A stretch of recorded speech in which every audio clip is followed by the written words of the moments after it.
All right, we're going to get started in just a little bit. Welcome to my very first webinar ever, actually, for AuctionMethod anyway.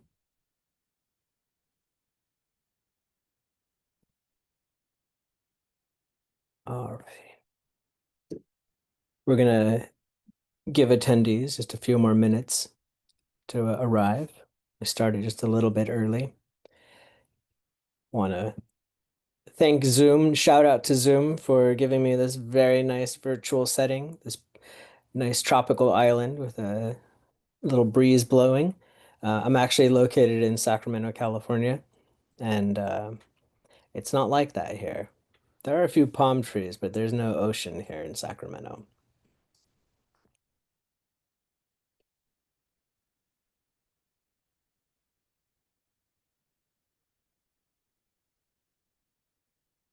I'd like to be punctual with my very first webinar, so uh, we're going to start right on time. We've got about a few seconds here.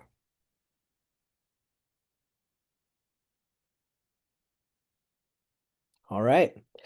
Hi, everybody. Welcome to Auction Method's first online webinar. This one is all about choosing the right auction platform.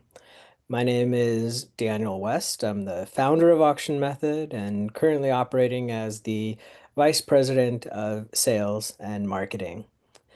Before starting AuctionMethod over 12, 13 years ago with my brother Dennis West, we operated our family's auction business in Woodland, California. The name of that auction business is West Auctions. It's still going strong. You can look at it at westauction.com. That business, although it's supported by AuctionMethod, is actually owned and operated by our sister Donna Bradshaw and her husband Jeff Bradshaw. They're still going strong, which is nice to see. But we are no longer auctioneers. We are now auction software providers. That's all we do, build and sell online auction software. Mostly what we do is build it. Our team is composed of about 15 members altogether, and I'm the only salesperson. Everybody else here works in software development, infrastructure, and customer service. So you can kind of get an idea of where we're at in all of this based upon that, right? And how we're structured. Anyway, what I'm hoping to do today in today's webinar is to provide this practical framework for evaluating different software platforms based upon your business models, your customer needs, and your long-term goals.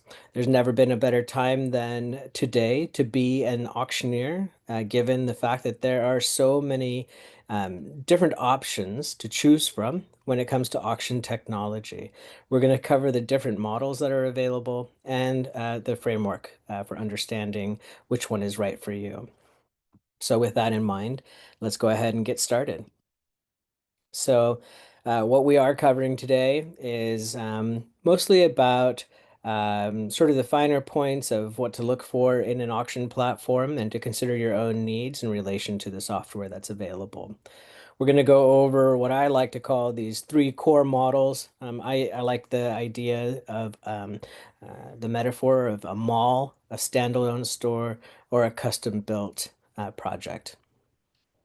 We're going to discuss this six key factor strategic framework that I think is going to be helpful for evaluating your needs.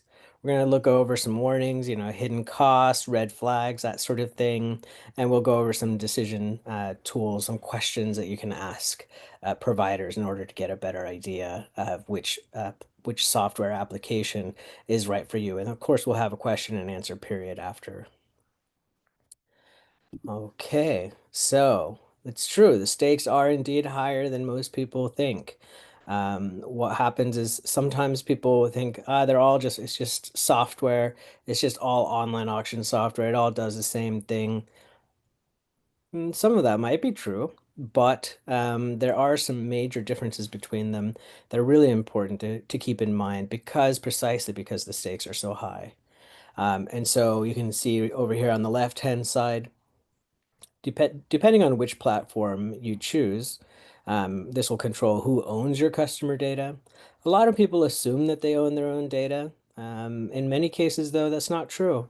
In quite a few instances, when you upload your information, and including your customer data, when you create that on within your software application, ownership of that data actually belongs to the platform rather than you. Um, of course, most important, it seems to most people, is how much revenue you're going to actually keep out of your sales. There are a lot of hidden costs in some of these situations that you'll want to keep in mind when considering which platform to use. Another key consideration is branding, of course. Whether or not your brand will stand out or whether it gets buried in the mix with everybody else's. And last but not least, over time, how your business will scale. All right. So, there are some hidden costs. We'll talk about that a little bit more later. So, the feature checklist, of course, is important, right? Whether the software that you're going to be using performs the way that you want it to perform. The good news is, especially when it comes to timed online auctions, almost all of the software applications do the most common things, right? They all, allow you to create multiple lots. They allow you to set parameters around bid increments and some bidding strategies that are allowed or disallowed. They allow you to have max bids or proxy bids, that sort of thing. Those are the basics. But beyond the basic sort of feature checklist, it's important to to consider a few other things. For example, whether or not mobile bidding is supported. This can be handled in multiple ways. One with a dedicated mobile application designed for bidders. The other one is with a responsive web design, which makes your website accessible and easy to use on all mobile devices. If you're running live or hybrid auctions that are both live and online, are there live streaming simulcast capabilities? Not everybody runs these auctions, but if you do plan on running live auctions, you'll want to know whether or not you can stream your audio and visual. Payment processing is a big one that gets overlooked by auctioneers. Not all software applications include payment processing options that are integrated. This is a key concern and should be given priority in your evaluation. How easy is it for users to use their credit cards, for example, to make payments on the invoices generated in the online auction platform? In many cases, there's a lot of manual labor, administrative labor on the auctioneer side in order to process payments. And it really shouldn't be that way, not in this day and age. And of course, catalog management, aka data entry, right? And export. So, how easy is it to get the information into the system? How easy is it to get the information out of the system? So those are sort of the basics, of course, right? That's like I was saying, the sort of the basic feature checklist. Hopefully they all have that, but you'll want to double check. And then, of course, more importantly, who controls your customer relationships? Are you in charge of those relationships? Do you have full access to the data and the right to do what you want, whether it be blacklisting or whitelisting users? What happens with your margins when you scale up? How does the software adapt as your business evolves? Well, hopefully you're going to grow and evolve. Most businesses, that's their goal. If even if they're not going to grow, they're going to evolve over time, and you want to make sure that the software can adapt along with your company's needs. And the last but not least, are you building some equity into your brand and into your software application, or are you just renting?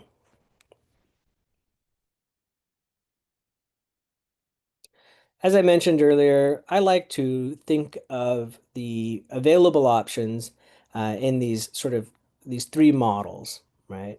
There's shared marketplaces, there are auction SaaS, that's software as a service platforms, and there are custom platforms. I refer to this as the mall, those are the shared marketplaces, a standalone store, which is the SaaS platform, and property development. Those like a commercial development project.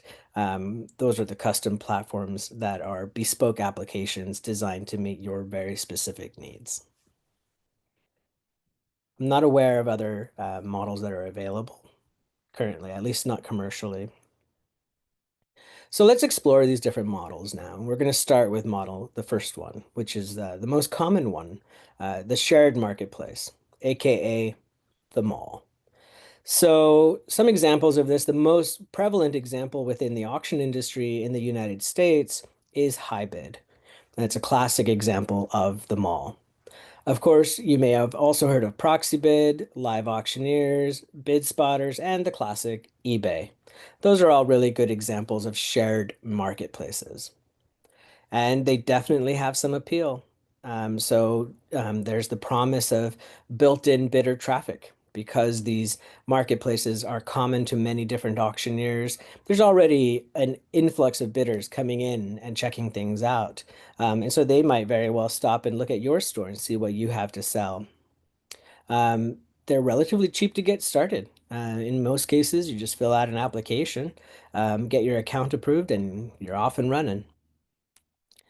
The idea that there's no marketing required, that you can just build it and they will come, that's part of the appeal. People believe that. And of course, they're very, very, very quick to launch, right? So it doesn't cost a lot to get started and it doesn't take a lot of time. Um, the reality from what I've heard, now I've never personally actually operated in a mall, but many of the customers who come to AuctionMethod come from one of these shared marketplaces. And what I hear predominantly is that the brand gets buried, right? It's not about your brand, it's about the mall's brand, right? Sure, you get to have your name on there on your little store, but overall, you're just one store amid many. When people talk about going to the mall, they say they're going to the certain such and such mall. They don't usually say that they're going to a specific store within the mall. And that's how your brand gets buried. Your competitors are going to be listed right next to you. So in some cases, that type of social model, you might want to call it, is one where competitors are benefiting from one another. So your competitor does a lot of advertising, draws a lot of traffic in. Some of their buyers, some of their bidders are going to come to you. Same works, it works the other way. You're going to put a lot of energy, a lot of money into advertising your auctions.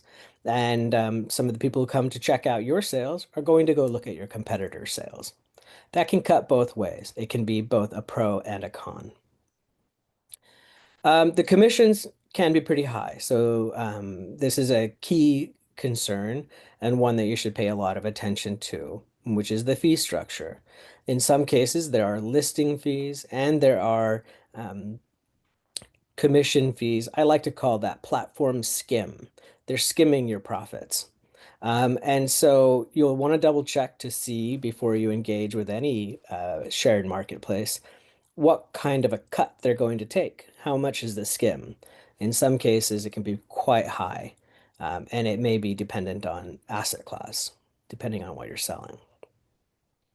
And last but not least, the reality is that you have very limited control over the policies and the bidder's experience. You're not in charge. You're renting space, and hopefully it's a good space, and hopefully the mall managers are good managers, but they're in control of the mall, and it's their policies that sort of govern the user's experience and yours as well. And there's very little that you can do to move the mall management, so to speak, to work the way that you want them to work. But the mall model does work. These shared marketplaces are, without a doubt, popular for good reason.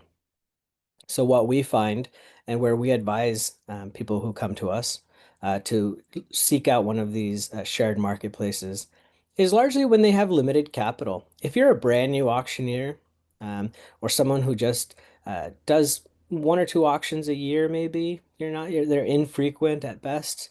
Or you're an established company that's testing out new asset classes. For example, you might be a traditional auctioneer who is deciding to get into the retail liquidation business. You might want to try that out in a shared marketplace before running it through your own platform. And many auctioneers who own and operate their own independent platforms will still use these shared marketplaces for supplemental exposure. So they'll essentially put up a little shop within the mall in order to encourage the visitors to come to their separate independent location. Um, so some of the limitations, of course, from a strategic point of view are that the data largely belongs to the platform.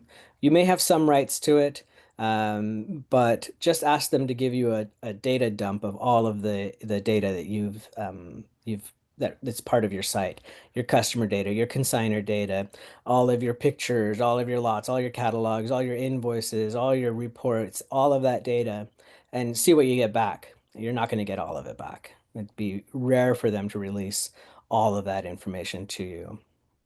Even if they did, they still have some rights to it. And as mentioned earlier, revenue sharing is going to reduce your margins.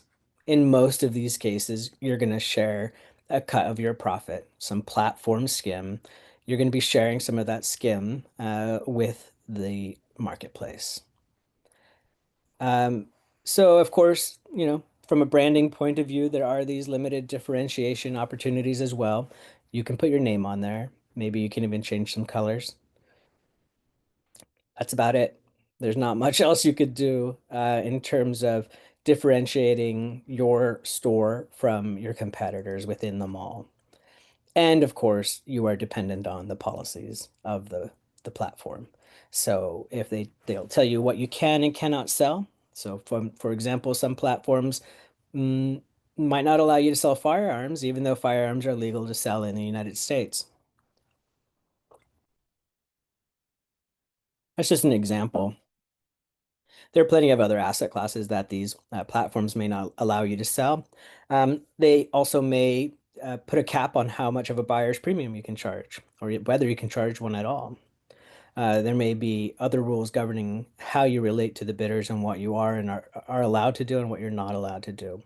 For example, some platforms may give you access to some of your bidder information, but they won't allow you to market to them. You'll be prohibited from marketing upcoming events to those bidders.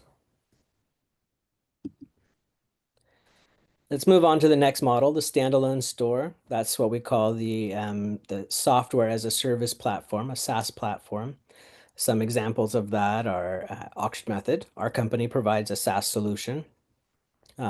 Bid Wrangler is another one that's very popular, and BidPath as well. I don't know as much about BidPath as I do about Bid Wrangler, but all of these are known to be good options when it comes to software as a service.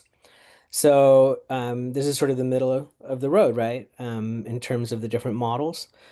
So there's value for sure. You get to have your brand on your domain. You govern the user experience. You set the rules. You have pretty much unlimited freedom when it comes to how you operate your business. You can sell whatever you want, whenever you want, however you want. In most of these cases, certainly with AuctionMethod's SaaS solution, you own all of the data, not just the customer data, all of the data. So you'll always want to find out, of course, how much of the data you have rights to. But when it comes to AuctionMethod, we support auction companies not just having access to, but owning all of their own data. The only rights that AuctionMethod has to that data is to support you and your store. So the nice thing about these SaaS models is that in most cases, not all cases, but in most cases, and certainly it's true for AuctionMethod, there's predictable flat rate pricing. Some SaaS solutions do in fact charge a percentage of sales, aka platform skim. I would encourage you not to use any software service that charges a percentage of sales. Um, if you're going to give up a percentage of your sales, then it's better for you to use a shared marketplace like HiBid, for example, or Proxibid, or even eBay. And of course, yes, you can have professional appearance and features without a doubt. Hopefully, that's just part of the checklist.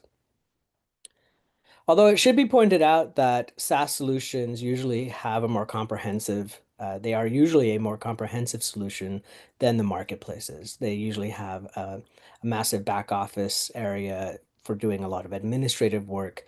Certainly that's true with AuctionMethod. And those in the shared marketplaces, you have to find other methods, other applications in order to do a lot of the work. So that's something else to consider. There is some responsibility, of course. If you're going to own and operate your own platform, then you are responsible for driving your own traffic. So, marketing becomes your job. There's a reason, of course, why it's called the auction method of marketing. And that's because marketing is the job of the auctioneer, classically. So if you're a marketer who uses the auction method, then this is a very good solution for you. You will be able to drive your own traffic. However, you and your staff will have to learn how to get things set up, and there's that initial learning curve. Hopefully, there's a lot of support there. There is with Auction Method to figure out the ins and outs of the software and how to make it work the way that you want it to work. But there is a learning curve. It's not just a plug and play solution in most cases. So when does it make sense to have a software as a service option as your solution?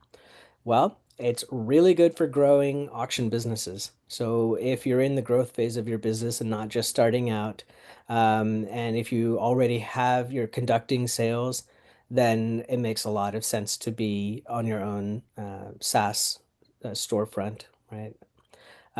If you're able to do marketing, like I already mentioned, if you're an auction marketer, please use a SaaS solution. If you want brand control, you definitely will not want a common marketplace, and a SaaS solution will make sense. Of course, the custom development jobs also make sense for firms wanting brand control and who have marketing capability. Um, so the benefits in terms of using one of these SaaS solutions, you're building your own proprietary community of bidders. This is very important. The mailing list belongs to you, the user base belongs to you, and growing that community of bidders is instrumental to the growth and success of most auction companies. You're going to eliminate platform skim, aka commission drag on margins. So no one's going to be taking a cut of your profits. You've got full control over the customer experience. You're the boss. The buck stops with you. Whatever you want to deliver in terms of customer experience, you can do that. No one's going to tell you how to run your business if you're using one of these software services. Um, all right, so let's scroll on here to custom bespoke platforms, aka property development. Build your own. There are many examples out there. Some examples that I'm familiar with are Taylor and Martin, Auction Nation, Dream Dirt, my family's business, West Auctions, RL Liquidators, and Auctions International. Those are all good examples of bespoke custom software platforms. So, what do they promise? What's the promise of bespoke solutions? Well, complete flexibility and control.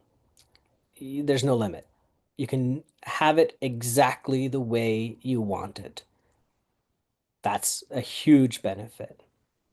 The unique competitive differentiation. What that just means is that you're going to differentiate yourself from your competitors by means of technology. Whether we're talking about the way that the platform looks or the user experience, or unique bidding algorithms, or other, gamification, interesting integrations. There's all kinds of things that you could, all kinds of different ways that you can use technology to differentiate yourself from your competitors. If you have complex needs, um, then of course you're going to want a bespoke solution, right? If you have, for example, existing infrastructure or an existing system that needs to be integrated with an inventory control system, for example, or an old auction system that you built yourself. Um, if you are selling within unique asset classes that require bespoke development, then there's really no other method than this. If you have complicated needs, then the more complex solution where the platform is customized to fit your needs is really the only option there is. And of course, within this class of auction companies, IP ownership rights is important to consider. Who owns the intellectual property underlying the website, underneath the platform itself? So that's a important consideration for many auctioneers because it's really about business continuity and again, flexibility and control in terms of how you operate your business and how you work with software technology. Of course, there's the reality. So the promise sounds really good, and it is really good, but the reality is that you're going to have to invest quite heavily up front. Here on the slide, it says $50,000 to $500,000. Sure. I mean, it may be lower. It could be less than that if you're not that complicated. Um, it could be more than that if it's a complex situation, depending on your needs. Again, development timelines. This is not an overnight thing. No one is going to give you a bespoke solution in 5 weeks. It's not going to happen. Give yourself at a minimum 6 months, even if you're working with an amazing software development firm like AuctionMethod. Um, Also, the reality of ongoing maintenance is an important thing to consider. Not just the contract for maintaining the site, keeping it up and running. Certainly, that's an important aspect of it. Um, but there's also ongoing improvements, updating the underlying code, updating the infrastructure to the latest and greatest, and of course, modifying the software in order to meet your evolving needs. And of course, there's greater complexity and risk when it becomes a custom solution. There's always a possibility that you might create a new feature that has a ripple effect of unintended consequences. When does custom bespoke software actually work? If you're a big old enterprise company, you'll want this. If you've got a unique business model, you're going to want this. You don't have to be big, you just have to be unique. You have to have special needs. If you have special needs, this is the only way to go. That includes these complex integration needs. And if you want to give a premium brand experience where the presentation and the branding is 100% within your control, then this is also the only way forward. Some of the problems, some of the warning signs around custom development have to do with software developers lacking auction expertise. We see this quite frequently when companies go and hire really good, perhaps software developers, but those developers don't even know what an auction is, let alone have, extensive experience within the industry. And that's a really important consideration. If your software developers don't understand auction processes and how auctions work, you're going to have a bad time. Thankfully, with AuctionMethod, our software development team has decades of experience within the auction industry and with auction software. So, little shameless plug for ourselves there. Um, Projects overrunning the budget and timeline. Certainly with us, we don't overrun budgets because you always know ahead of time how much it's going to cost, and it will have to be within your budget, otherwise you won't approve the work. Timeline can be a little bit harder. Sometimes the development pipeline gets full and slows down a little bit. And sometimes the back and forth when it comes to quality assurance and testing, software testing, what will happen is the software development team will release a new feature, and then the quality assurance testing team we'll discover that the feature has flaws, and then there's a cycle where it goes back and forth, back and forth. That it goes back to the developers, they work on it, and then it goes back to the testers, they find something else that needs to be worked on, and until the thing, works properly, it can't be released. And sometimes that'll impact the timeline. And sometimes what'll happen is the communication between the customer and the developer will have unnecessary delays on one side or the other, and that will impact the timeline considerably. Yep. As already mentioned, software maintenance, infrastructure maintenance, updates, upgrades. There's just sort of a greater technical burden. Not just that, but your staff and the company, the software provider that's helping you, will have to understand your bespoke solution and won't be able to just use standard software advice, so to speak, in order to overcome challenges. So that's another thing that might be worth thinking about before you jump onto it. Last but not least, high execution risk. Yeah, there's always the possibility that you develop a bespoke custom solution um, and invest a lot of time and money into it, and there's no market for it. So, something to think about. So let's move on past the models that are available. Let's move into the strategic framework that you are going to use in order to evaluate which model, which particular software provider, which particular software application is going to meet your needs. So these factors are business maturity and scale, asset complexity and needs, your own marketing capability, your long-term vision, your budget and capital, and your tech tolerance. So without further ado, let's jump into it. I'm gonna have a little sip of my water here.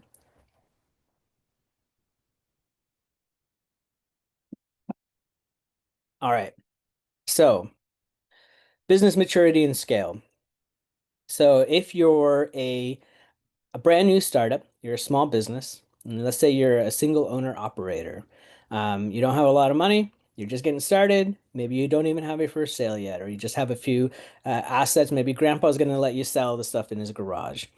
You're going to want to use one of those established marketplaces like HiBid, or eBay, or BidSpotter, or Proxibid, depending on what it is that you're selling. But that's a good place to get started. If you're already in business, you're an established auction company, for example, or you're getting started, but you're getting started sort of larger. You already have maybe a building, maybe you already have partners who are working with you, a bigger team.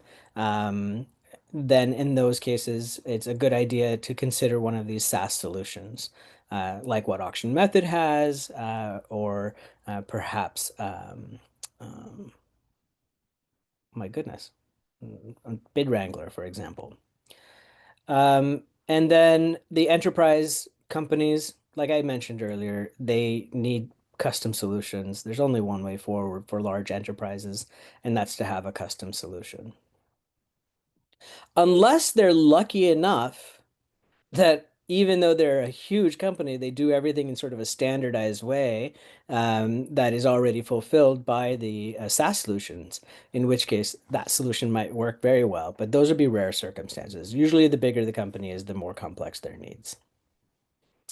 So some questions that you need to sort of consider when thinking about this is, what kind of auction volume are you talking about?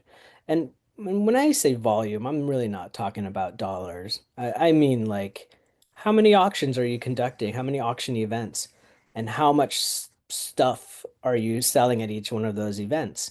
If you're selling, you have one event per year and it has 500 items, probably still a marketplace is a good idea, although a SaaS might work.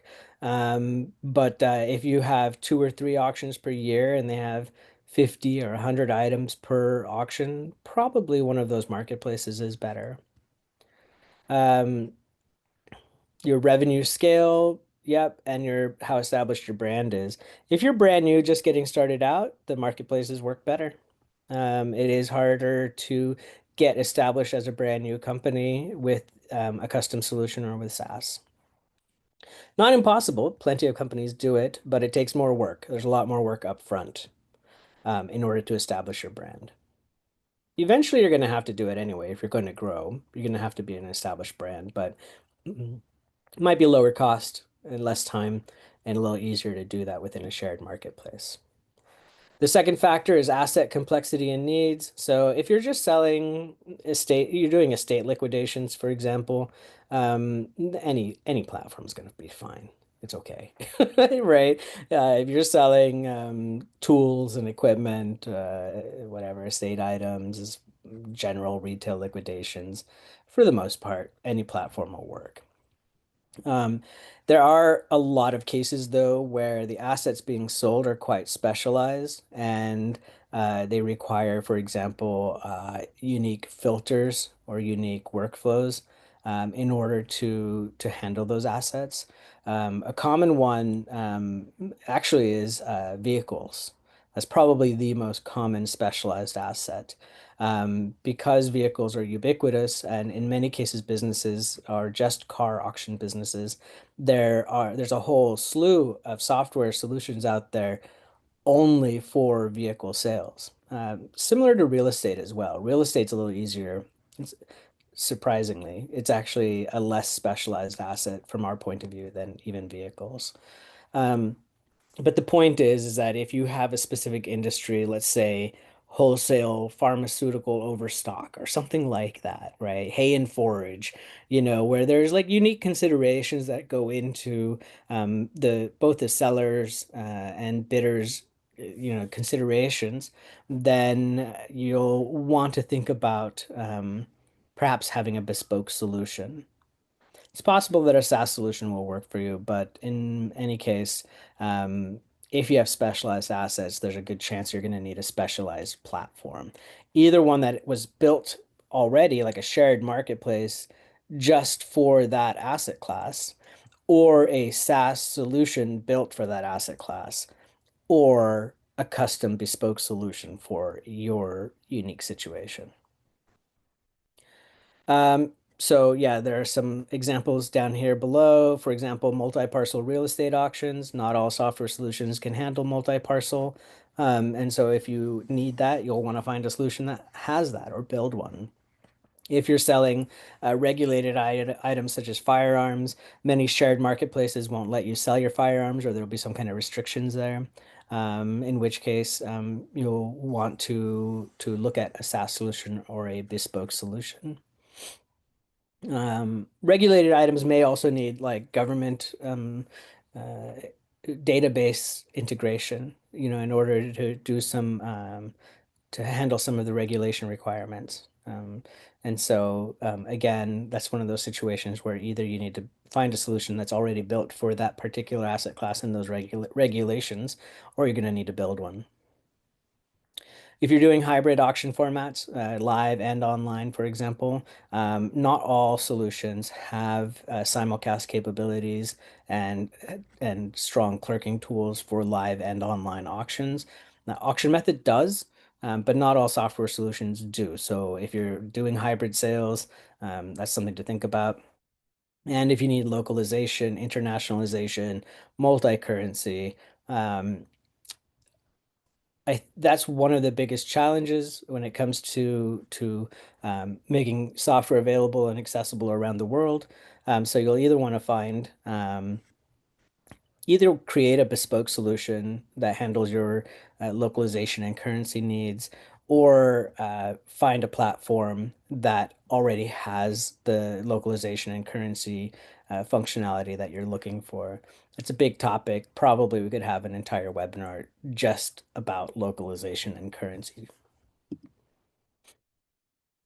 So the third factor, your marketing capability. So if you're not an auction marketer, you're someone who's going to run an auction, like you have some stuff to sell and you want to sell it at auction, but you don't know how to market, you don't know how to get people to come, you need to use the built-in audience at a marketplace. You're probably going to still have to do your own advertising, but you'll get a boost. You'll get a little bit of a safety net with an established marketplace. if you have some marketing prowess, right? Like if you have some skills there, or you're willing to give it a go and establish your brand and to promote your own auction events, then a SaaS solution will work for you. Even if you're just getting started, the SaaS solution can work if you're willing to put a lot of effort up in the beginning in order to grow your audience. So it could be that if you have your own dedicated SaaS solution and you're just getting started, that you're going to have to invest quite heavily in the beginning to get traffic and to get bidders, get competition. But if you do a good job, those folks will stick around and they'll be the seed upon which your entire bidder community will grow. And of course, if you have strong marketing skills, any model will work. It is the auction method of marketing. So if you're a good marketer, this is going to be just fine. The point being, though, that a SaaS solution will maximize your return on investment. So this reality check here, can you drive traffic to your own site? If you don't even know what I mean by driving traffic, go with a shared marketplace. If you're quite capable, you have some experience in this, consider a SaaS solution or a custom solution. If you already have social presence and email lists, probably a SaaS solution or a custom solution is the right way to go. You don't need the marketplace if you already have email lists and social presence. And if you're prepared to invest in marketing, it says digital marketing here, but I would just say marketing in general. If you're prepared to invest time and money, then a SaaS solution or a custom solution will probably give you better return on investment. One of the problems, of course, as I already mentioned with the marketplaces, is that you still have to promote yourself. You still have to engage in marketing, in which case you're spending time and money to send people to a place where your competitors are also. The fourth factor, your long-term vision. So if you're just creating a local auction house, which many auctioneers are trying to do. You're a local estate liquidator. You're not trying to become the next big thing. You're just trying to run a good business. Then SaaS is probably the tool for you. Um, if you want to become, the world's preeminent auction company, and you want to handle sales all around the world or all around North America, with bidders from all over the place and lots of assets, or your destination, your goal. You're eventually going to have to be on a custom platform, but you sure as heck don't want to get started in a shared marketplace. You might want to start with a SaaS, and then grow into a bespoke solution. But truthfully, if you're going to be a market leader, hopefully you have the market dollars of a leader as well, and you can invest that into your own custom platform. And of course, the brand prestige. If branding is a key concern for you, you need to control the user's experience in exactly the way that the auction platform is presented. Then you have to have your own custom bespoke solution. Yep. Standard strategic questions here. Where do you want to be in 5 years? Don't just think about the immediate, right? Think about like kind of long term, where am I going to be? Um, and so as I alluded to earlier, technology can be a competitive advantage. So if that's part of your strategy, then most likely you're going to lean towards a custom solution to take advantage of that technology to create the technology that you need. And if you're building to sell or building to dominate, you're likely going to need a custom solution as well. I had promised that this webinar would be 45 minutes. It looks like we're going to go a little bit over time. I hope that you can stay with us. But we'll breeze through these guys. Your budget and your capital. If you don't have a lot of money, probably a marketplace is a good place to start because it's not just the cost associated with the marketplace, but there's the inevitable cost of advertising and self-promotion that you have to take into account as well. Um, but basically, if you have a little bit of money to spend, SaaS solution is better. If you have a lot of money to spend, then you should probably consider a bespoke custom solution. Let me see. Yeah, we'll move forward here. If you're super techie, then you'll do just fine with a SaaS solution or a custom build. If you don't have any technical expertise at all, then you'll probably want a marketplace or a solution like what AuctionMethod provides, which is a well-supported SaaS solution. So if you have at least one person on your team who understands technology, who's like your tech guru, you'll probably be good with any of the solutions. Well, either with a marketplace or a SaaS solution. If you're going to go with a custom build, you need to have some serious technical expertise on your end. Not everybody, but you better have some geniuses on your end. So there are these hidden costs, primarily listing fees and commission percentages. Um, let's see here, competition from other sellers and loss of customer relationships. Those are all within the marketplace. SaaS solutions, you got setup, training, you got to market, you invest in marketing. And then, of course, there's the time to learn, right? The training time. And with custom, of course, you got timeline, scope creep. That just means that what you want keeps growing and growing. More and more, you get something and you want more. Your scope keeps creeping, and of course, ongoing maintenance and updates. These questions here that you can ask a vendor. Uh, Take a look at these. Can you export all your data at any time? That's an important one. Really, really important. Who owns all of this data? And how do I get it if I need it? What happens if I want to leave? Ask those questions. They're very important. If they can't answer those questions reliably or they sort of aren't clear in their response, then you need to look somewhere else. Ask all about the costs, not just listing fees, but any kind of platform skim, any percentage of sales, any usage fees whatsoever. And yeah, ask about support and reliability. What happens if it goes down? What's your customer support response time? Do you have any references? Like I was saying, there's some red flags to avoid.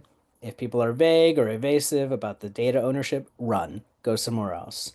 If there's not a clear pricing structure, if it's very difficult for you to compare apples to apples when it comes to pricing, run. You don't belong there. If they try to get you to sign a long-term contract right away, run. You don't want that. Or at least take it into serious consideration. And of course, if people give them bad references, you probably don't want to use them. And on the platform end, you need to just make sure that there's not a lot of technical issues or downtime. Hopefully, there's a track record that they can share with you. AuctionMethod can. We can show you exactly how well our system has been performing historically. And I would expect that our competition should be able to do the same. But if they can't, that might be a red flag. Ask about how, what kind of abilities are there when it comes to customization and configuration. There should be a lot of options. I'm not going to cover the decision timeline. This is going to vary between customers or between companies. But the point is that it's very easy to get started with most software solutions, at least with a shared marketplace and with a SaaS solution. It's very easy to get started. But you should take your time to evaluate all the things that we're talking about today. Take your time to do that. Don't rush it. You don't want to wait until a crisis to make this decision. Do your evaluation now and execute within a couple of months. We've already gone over a lot of these best practices, so I'm going to go ahead and skip that in the interest of time, except for this last little part down here. Look for vendors who understand auctions, not just technology. That's another shameless self-plug there. So we're going to move into the questions and answers portion of the webinar. I'll go over some of these common questions. If you have any questions, please go ahead and share them in the chat and I will respond to them. So, should I switch if my current platform is working? No. If it ain't broke, don't fix it. You might consider it though. All those things that we've been thinking about, start thinking about if there's something better out there that will work better for you. But if it's working just fine, there's no need to rush into moving into something else. But it's still important to think about the potential benefit of migrating to another solution. migrating your bidder list is usually pretty easy to do. If you have access to your bidder data, usually it should be pretty easy to import them. But there are other considerations. So, for example, the user agreement, if they didn't agree to your particular user agreement when they created the account, that user agreement is no longer binding, the one that they initially agreed to. Also, passwords. So it's very difficult to migrate passwords. If you have access to your users' passwords, that's a bad thing. No one should have access to anybody's passwords. So that introduces some difficulty when it comes to bidder migration. And if you can't afford the upfront costs, don't do it. Go with the other solution, the simpler one, the cheaper one. If you can't afford the upfront costs, you should not be even considering it. Don't put yourself in harm's way financially. Comparing different SaaS vendors is really an exploration. Book meetings, take advantage of free trials, look at it all, ask these questions, use the framework that we just went over, and compare features. That's one of the differentiators between the SaaS vendors. And is it worth building custom for your own niche? Yes, it is. If you've got the money and you have the expertise within a custom um, niche, I don't know exactly how to say that, then it is very worthwhile to investigate building a custom platform for that niche. I will go ahead now and see if there are any other questions. Let's see. I'm going to stop sharing for just a moment. And okay. Yeah, it looks like we have answered everyone's questions. That one's answered. Yep. All right. We're in pretty good shape. So thank you everyone for attending this webinar. Hopefully it was helpful to you, and we'll catch you at the next one. Take care.